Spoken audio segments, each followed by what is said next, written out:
میرا نام سائرہ ہے۔ میری عمر 23 سال ہے۔ میں کراچی میں رہتی ہوں۔ میں اپنے والدین کی اکلوتی اولاد ہوں اور میرے والدین بچپن ہی میں اس دنیا سے چلے گئے تھے۔ میں شروع سے ہی اپنی خالہ کے پاس رہی ہوں۔ انہوں نے میری پڑھائی مکمل کروائی اور مجھے جاب کے سلسلے میں کراچی آنا پڑا۔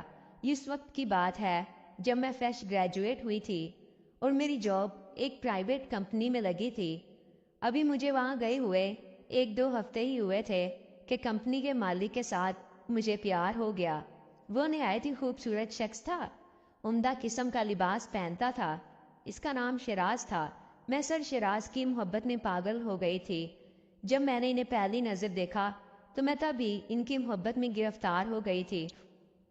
لیکن ہونا تو کچھ اور ہی تھا۔ میری کولیگ جس کا نام نمشا تھا، وہ مجھے اکثر سمجھایا کرتی کہ چھوڑو اس بات کو، تم کن چکروں میں پڑ گئی ہو۔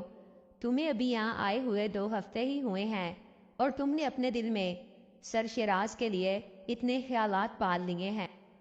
کسی کو بغیر سوچے سمجھے اپنے دل میں بسا لینا یہ کہاں کی سمجھداری ہوئی۔ میری نمشا سے اکثر بحث ہو جایا کرتی تھی اور وجہ شیراز صاحب ہوتے اسے آفس کے تمام معاملات کے بارے میں اچھی طرح معلوم تھا۔ وہ کافی عرصے سے وہاں کام کر رہی تھی۔ میں تو ابھی نئی پہنچی تھی۔ اس نے مجھے سمجھانا کرنا، لیکن میں اس کی بات ماننے کو کہاں تیار تھی۔ میں نئی جوان ہوئی تھی اور جوانی میں اکثر ایسا ہو جاتا ہے۔ کچھ وقت کے بعد شیراز سر کو بھی پتہ چل گیا تھا کہ میں ان سے محبت کر بیٹھی ہوں۔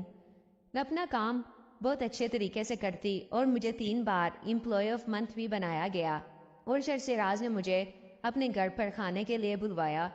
اور اتنے ہینڈسم ہونے کے باوجود وہ ابھی کنوارے تھے اور ان کی شادی نہیں ہوئی تھی۔ میں نے ان سے پوچھا، سر میں آپ سے ایک بات پوچھ سکتی ہوں؟ تو انہوں نے مجھے کہا، اب سے تم مجھے شیراز کہہ کر بلایا کرو۔ رات کافی ہو گئی تھی۔ میں نے کہا مجھے چلنا چاہیے، لیکن شیراز نے کہا کہ بہت دیر ہو گئی ہے، تم ایسا کرو تم یہیں رک جاؤ اور صبح اپنے گھر چلی جانا، ویسے بھی آج ویکینڈ ہے۔ اور صبح کون سا تم نے جاب کے لیے آنا ہے؟ پھر میں مان گئی۔ میں گیسٹ روم میں جا کر سو گئی۔ شیراز بھی اپنے کمرے میں چلا گیا۔ اگلے دن میں جب اٹھی تو شیراز ابھی سو رہا تھا۔ میں کچن میں گئی اور شیراز کے لیے چائے بنائی۔ میں چائے لے کر اس کے کمرے میں چلی گئی اور اس کو آواز دے کر کہا کہ اٹھ جاؤ، میں نے آپ کے لیے چائے بنائی ہے۔ شیراز اٹھا اور مجھے کافی دیر تک دیکھتا رہا۔ تو میں نے کہا کیا ہوا؟ تو شیراز نے مجھے کہا، آج پہلی دفعہ میرے لیے کسی نے چائے بنائی ہے۔ میں تو خود ہی اپنے لیے کھانا بناتا ہوں۔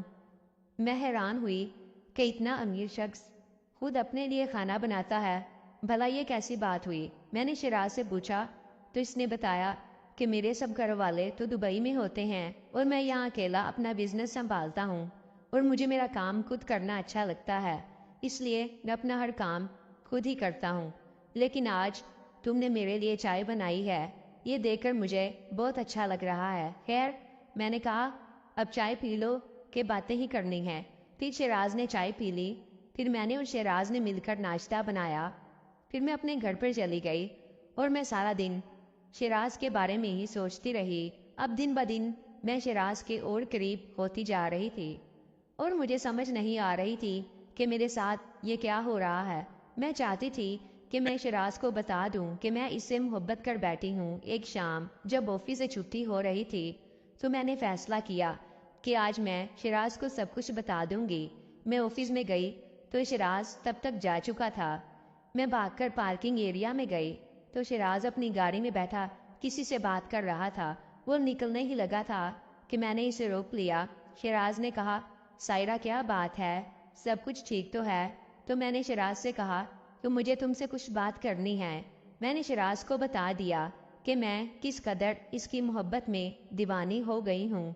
جب شیراز نے یہ سب کچھ سنا تو اس نے مجھے کہا کہ سائرہ، میں بھی کافی دنوں سے یہی بات تمہیں کہنے والا تھا، لیکن مجھے سمجھ نہیں آ رہی تھی کہ میں تمہیں کس طرح کہوں۔ اگر آج تم یہ بات نہ کہتی تو میں ہمت کر کے آج یہ بات خود ہی کہنے والا تھا۔ اب دونوں پرسکون ہو گئے تھے کیونکہ ہم نے اپنے دل کی بات ایک دوسرے سے کر دی اور دل کا بوجھ ہلکا ہو گیا تھا۔ اس دن سے تو جیسے میری دنیا ہی بدل گئی۔ میں شیراز کے کہنے پر اپنا سارا سامان اس کے گھر پر لے آئی اور اب میں وہی رہنے لگی اور 2 مہینے تک تو سب کچھ ٹھیک رہا، لیکن ایک رات شیراز کافی پریشان دکھائی دے رہا تھا۔ پوچھنے پر معلوم ہوا کہ کمپنی کو اس سال کافی لاس ہوا ہے۔ میں نے شیراز کو سمجھایا کہ تم ٹینشن مت لو، ہم دونوں مل کر اس کے بارے میں کچھ کرتے ہیں اور تم پلیز ریلیکس ہو جاؤ۔ میں نے 2-3 مرتبہ شیراز کو بولا کہ تم سٹریس نہ لو، لیکن اچانک شیراز مجھ پر بھڑکنے لگا اور مجھے کہا کہ تم میں سمجھ نہیں آتا کہ یہاں سے چلی جاؤ، ابھی میں بہت پریشان ہوں، میں کیسے ریلیکس ہو جاؤں۔ میری آنکھوں میں آنسو تھے۔ مجھے بہت دکھ ہوا کہ جس شخص کے لیے میں نے اپنا گھر چھوڑ دیا ہے وہ مجھ سے اس طرح بات کر رہا ہے۔ خیر مجھے پتہ ہی نہ لگا کہ کب میری آنکھ لگ گئی اور میں سو گئی تھی۔ صبح اٹھی، نہا دھو کر آفس جانے کے لیے تیار ہوئی کہ میں کھانے کے ٹیبل پر آئی تو شیراز سامنے بیٹھا مجھے ہی دیکھ رہا تھا۔ اس کا چہرہ صاف طور پر بتا رہا تھا کہ وہ شرمندہ ہے۔ اس نے مجھ سے بات کرنے کی کوشش کی لیکن میں غصے میں اٹھ کر آفس کے لیے چلی گئی۔ کچھ دیر کے بعد شیراز بھی آفس نہیں آ گیا۔ نمشا نے جب میرا اترا ہوا چہرہ دیکھا تو کہنے لگی سب ٹھیک تو ہے؟ کل تک تو تم بہت خوش تھی اور آج اچانک ایسا کیوں؟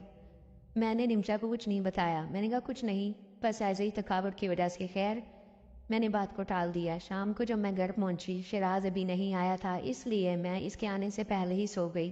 اگلے دن شیراز نے مجھے کہا کہ سائرہ تم مجھ سے ناراض ہو مجھے پتہ ہے، لیکن پلیز مجھے معاف کر دو، میں ایسا نہیں چاہتا تھا اور وہ سب کچھ غصے میں بولا تھا۔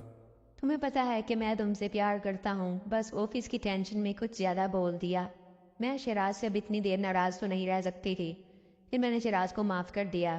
اگلے دن شیراز مجھے آفس سے جلدی گھر لے آیا۔ مجھے کہا کہ تمہارے لیے ایک سرپرائز ہے۔ جب میں گھر پر پہنچی تو گھر تو پورا سجا رکھا تھا۔ شیراز گھٹنوں پر بیٹھ گیا اور مجھے شادی کے لیے پوچھا۔ یہ سب تو میرے لیے کسی مووی سے کم نہ تھا۔ میں نے بھی شیراز کو ہاں کر دیا۔ پھر میں مکمل طور پر شیراز کی ہو گئی تھی۔ پھر میں نے بھی شیراز کو ایک تحفہ دیا اور اسے اپنے پاس بلایا اور رات کی مدھم روشنی میں۔ اگر آپ کو میری ویڈیوز اچھی لگ رہی ہیں تو کمنٹ کر کے ضرور بتائیں۔